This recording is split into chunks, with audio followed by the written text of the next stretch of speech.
Hello everyone, welcome to my channel study की 90। आज के इस क्लास में हम लोग देखेंगे फायरमैन प्रैक्टिस सेट 10 को देखेंगे। अगर आपने पिछली वीडियो को नहीं देखा तो प्ले लिस्ट में जाए, वहां से जाकर के आप जो बिल्कुल देख सकते हैं। इसमें जो हम जीके जीएस को मुख्य रूप से कवर करेंगे, तो चलिए शुरू करते हैं, चीज़ों को समझते हैं। तो पहला प्रश्न इस प्रकार से है, अगर चैनल पर परिवर्तित तो चैनल को सब्सक्राइब करके बेल आइकन को प्रेस कर लेना, ताकि आपको नेक्स्ट वीडियो से जुड़ी नोटिफिकेशन मिले, तो आप आसानी से चीज़ों को सीख सके। और यहाँ पर आपको प्रत्येक दिन जो है यहाँ पर प्रैक्टिस मिलते रहते हैं। चलिए शुरू करते हैं, चीज़ों को समझते हैं। पहला प्रश्न इस प्रकार से, ऊपर की ओर फेंके गए पत्थर नीचे की ओर गिरने का कारण क्या है, ये आपको यहाँ पर बताना है। कि कोई भी अगर पत्थर है या कोई भी वस्तु अगर हम उसको ऊपर की ओर फेंकते हैं, तो वो क्या होता है कि पुनः रिटर्न नीचे की ओर आता है। ये उसको नीचे आने का कारण क्या है, ये आपको यहाँ पर बताना है कि वो नीचे क्यों होता है। तो गुरुत्वाकर्षण बल के कारण आता है। ऑप्शन नंबर 6 पर यहाँ पर सही हो जाएगा। किसके कारण आता है? गुरुत्वाकर्षण बल के कारण आता है।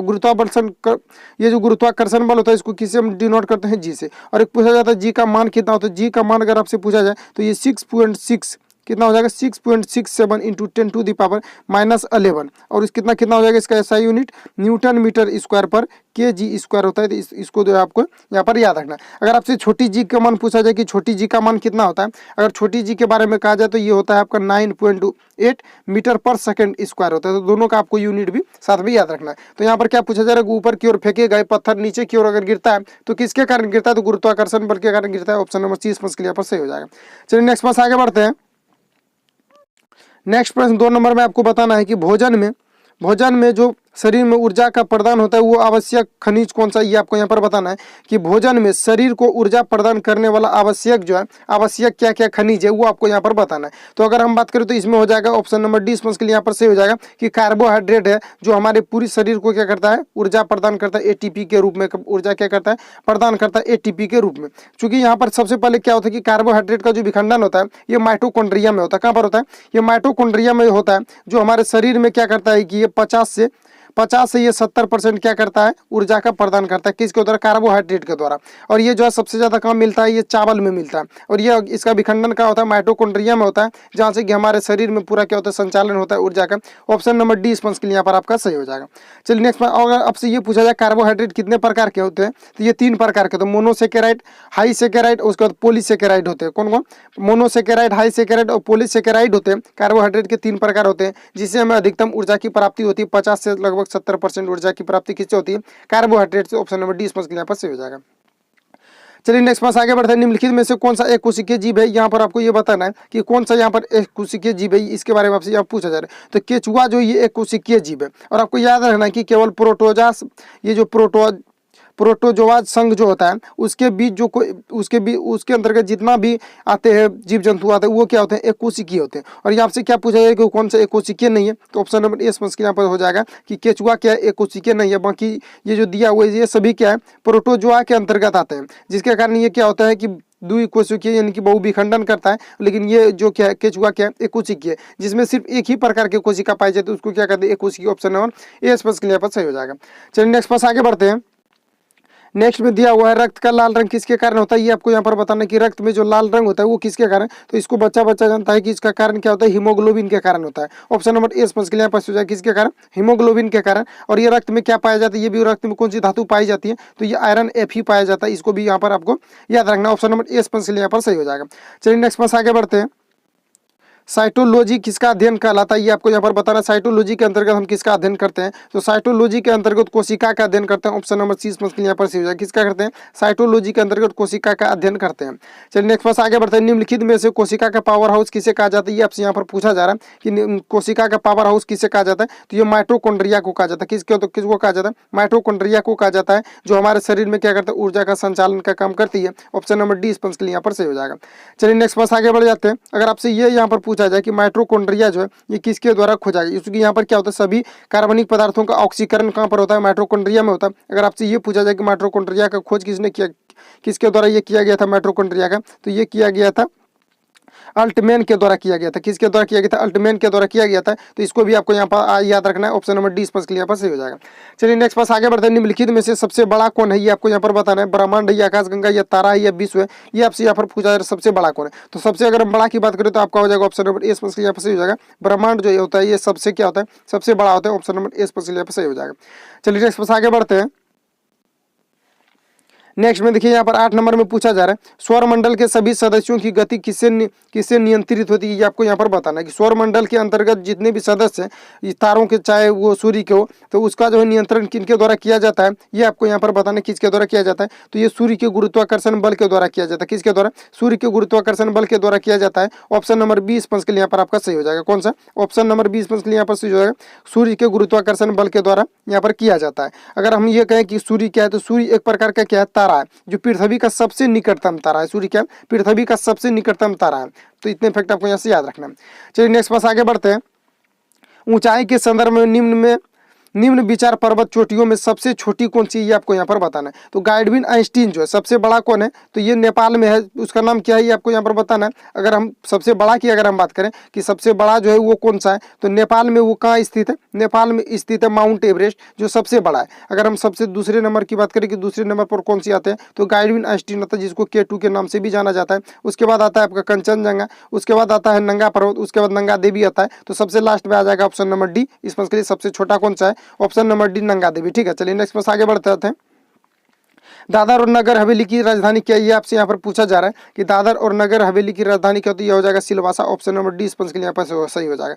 और ये क्या है? दादर और नगर हवेली क्या है? एक यूनियन टेरिटरी है। ऑप्शन नंबर डी स्पंज के लिए यहाँ पर सही हो जाएगा। चलिए नेक्स्ट बस आगे बढ़ते हैं। हाफ क्या लिखा हुआ? Half M.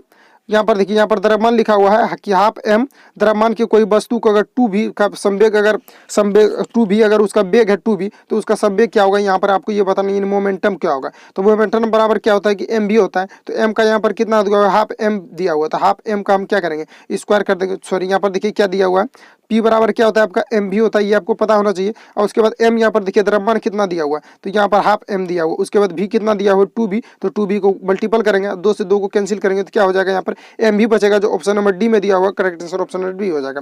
तो आई होप कि इसको जो आप आसानी से समझ गए होंगे। चलिए नेक्स्ट पास आगे बढ़ते हैं। जिस प्रक्रिया से कोई वाष्प द्रव्य परिवर्तित होता है उसे क्या कहते हैं, ये आपको यहाँ पर बताना है कि जिस प्रक्रिया से कोई वाष्प क्या है वो द्रव्य में परिवर्तित होता है। अगर वाष्प को हम द्रव्य में क्या करते हैं? अगर परिवर्तित करते हैं, यानी ये मान लेते हैं कि वाष्प है और इसको हम द्रव्य में अगर परिवर्तित करते हैं तो इसको हम क्या कहेंगे? कंडेंसेशन कहेंगे, यानी संघनन कहेंगे। ऑप्शन नंबर 20 के लिए सही हो जाएगा। अगर कोई ठोस पदार्थ है अगर वो सीधा द्रव अवस्था में यानी द्रव अवस्था में बिना गए अगर सीधे वाष्प में परिवर्तित हो रहा है तो उसको हम ऊर्ध्वपातन कहेंगे। और वाष्पन आपको पता है कि जब हम जल को क्या करेंगे, जल को अगर हम क्या करेंगे क्वथनांक यानी कि अगर उसको उबालना प्रारंभ करेंगे तो वो क्या होगा कि वाष्प में परिवर्तित हो जाएगा। और वाष्प जो है ये सबसे शुद्धतम रूप होता है, यानी बारिश जो होता है यानी वर्षा का जल सबसे शुद्ध होता है। क्योंकि वाष्प के द्वारा अगर हम किसी को उड़ाते हैं उसको फिर कंडेंसेशन करते हैं, संघनन करते हैं, तो वो जो है काफी शुद्ध माना जाता है। तो यहाँ पर पूछा जा रहा है कि जिस प्रक्रिया द्वारा जल क्या होता है, जिस प्रक्रिया से कोई वाष्प जल में परिवर्तित द्रव में परिवर्तित होता है उसको हम क्या कहेंगे? तो उसको संघनन यानी कंडेंसेशन कहेंगे। ऑप्शन नंबर 20 के लिए यहाँ पर सही हो जाएगा। चलिए नेक्स्ट पास आगे बढ़ते हैं।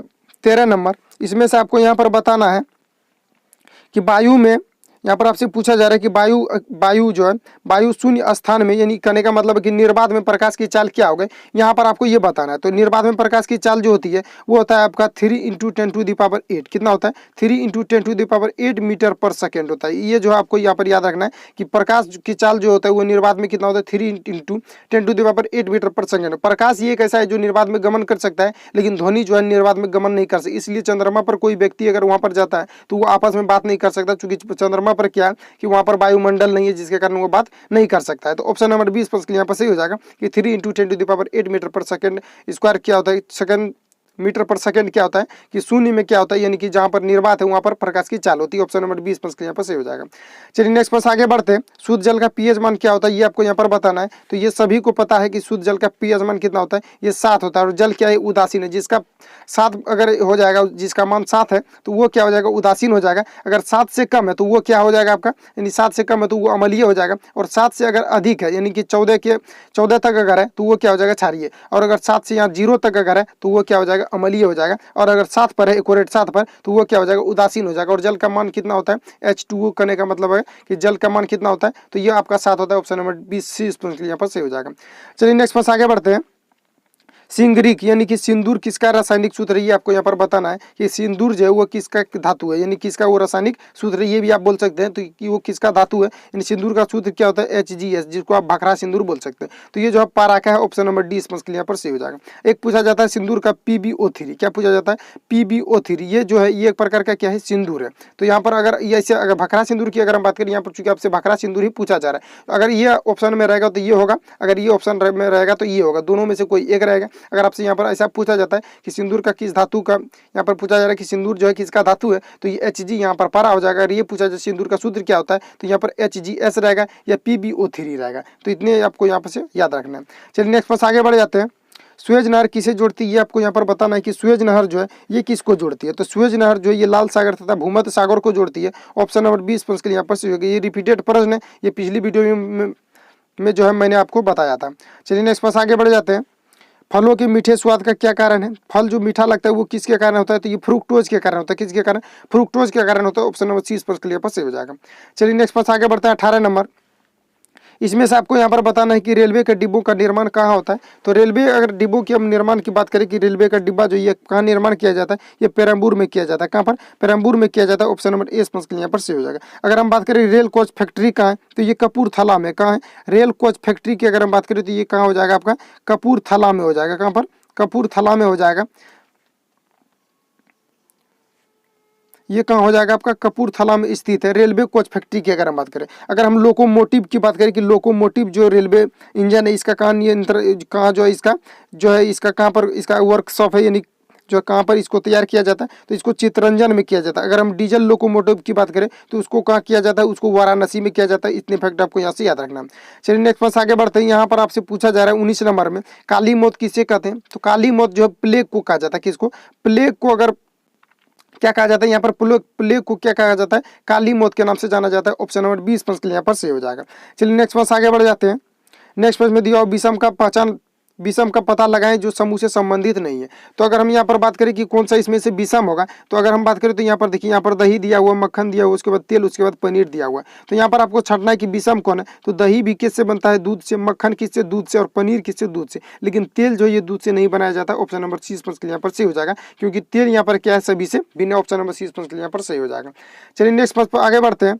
राहुल ने आनंद से कहा, कोई व्यक्ति है राहुल, वो आनंद से कहता है कि कल मैंने अपनी दादी की बेटी, दादी के बेटी, बेटी कहने का मतलब क्या है, उसका बुआ यानी कि बुआ, और बुआ की इकलौते भाई, यानी कहने का मतलब है कि राहुल का कौन हो जाएगा, वो पिता हो जाएंगे। और पिता को वो क्या क्या हराया, यानी कि कहने का मतलब कि राहुल ने आनंद से कहा मैंने अपनी दादी की बेटी के इकलौते भाई को हराया, यानी वो किसको हराया, तो अपने पिता को। ऑप्शन नंबर 20 के यहाँ पर सही हो जाएगा। ब्लड रिलेशन से क्वेश्चन भी आपके जो है फायरमैन के एग्जाम में पूछे जाते हैं, तो सारे को आपको जो है यहाँ पर ध्यान से करना है। तो यहाँ पर चलिए नेक्स्ट पर आगे बढ़ जाते हैं। 22 नंबर, त्वरण SI यूनिट है। किसका SI यूनिट है, ये आपको यहाँ पर बताना है कि त्वरण जो है ये किसका SI यूनिट होता है। तो त्वरण की अगर हम बात करें तो ये हो जाएगा मीटर पर सेकेंड स्क्वायर। क्या हो जाएगा, मीटर पर सेकेंड स्क्वायर। ये किसका होता है, तो एक्सीलरेशन यानी त्वरण का होता है। ऑप्शन नंबर ए के लिए यहाँ पर सही हो जाएगा। चलिए नेक्स्ट पर आगे बढ़ते हैं।